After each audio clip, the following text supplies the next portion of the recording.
Today we're going to dive into the Arcanist class passive changes coming in Update 50 for the Elder Scrolls Online. And just like all of the other classes we've gone over here on the channel, the Arcanist is getting 5 new class mastery passives, and once Update 50 launches, you will be able to pick 2 of them to slot into your build.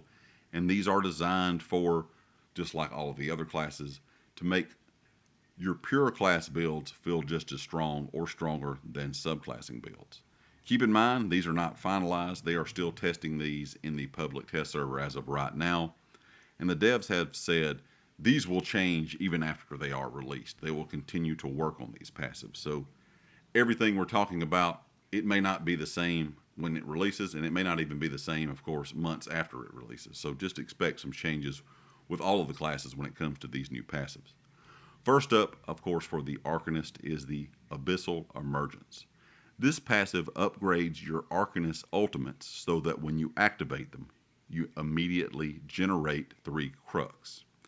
And you also gain 666 weapon and spell damage for 15 seconds.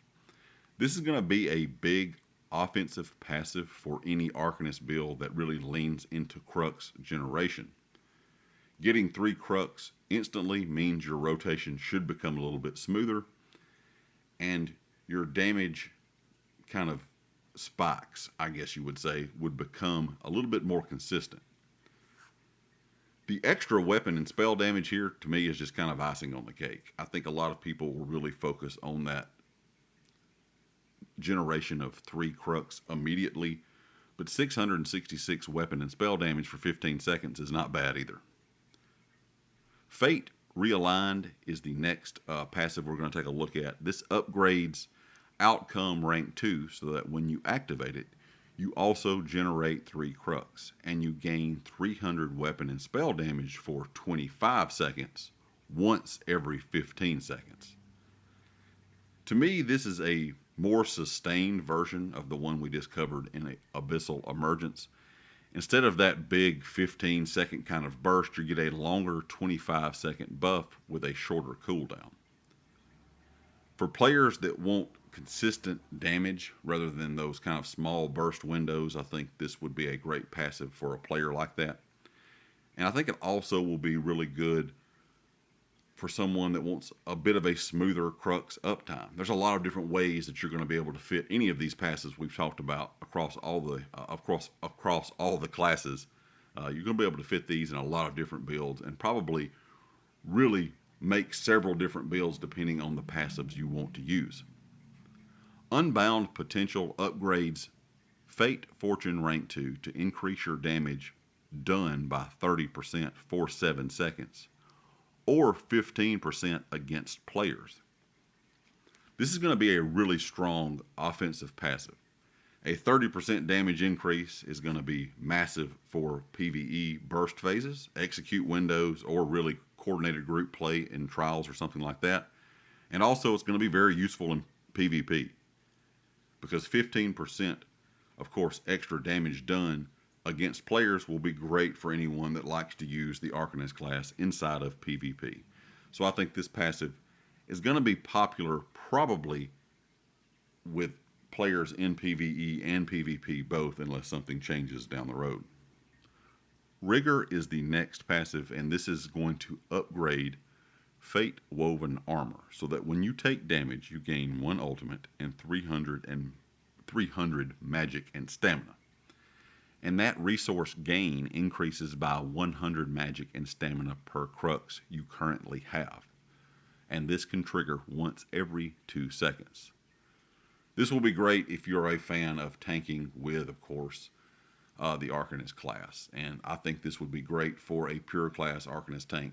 Of course, that's what these passives work with. But I know a lot of people, as of late, since subclassing has come out, they use, of course, usually the DK, of course, one thing from the Arcanist, and maybe one thing from, the Templar or the Warden for their tank builds. But I think you really could focus on a great Arcanist, just pure class tank build with this, because you're going to have a lot of sustained, focused builds that you can make kind of around this.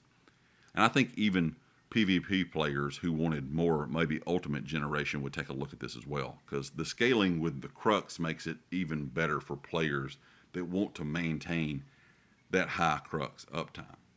So it's a mix of really good sustain and really good ultimate gain.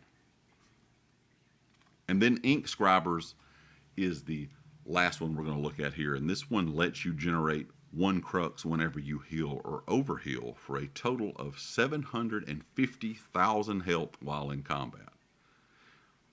This is clearly aimed at Arcanist healers, and it gives them a reliable way to generate crux without relying on offensive abilities. Overhealing counts too, so which is going to be great for people that go into dungeons or trials with Arcanist healers, and people that want to consistently kind of top off their groups with health. This is going to feel very natural for support style Arcanists. So if you're a fan of running an Arcanist healer, I think this is definitely one the majority of all Arcanist healers are going to take a look at, because the ability to just top off your team as you're going through something will be a big plus with this, of course, ability of the Ink Scribers.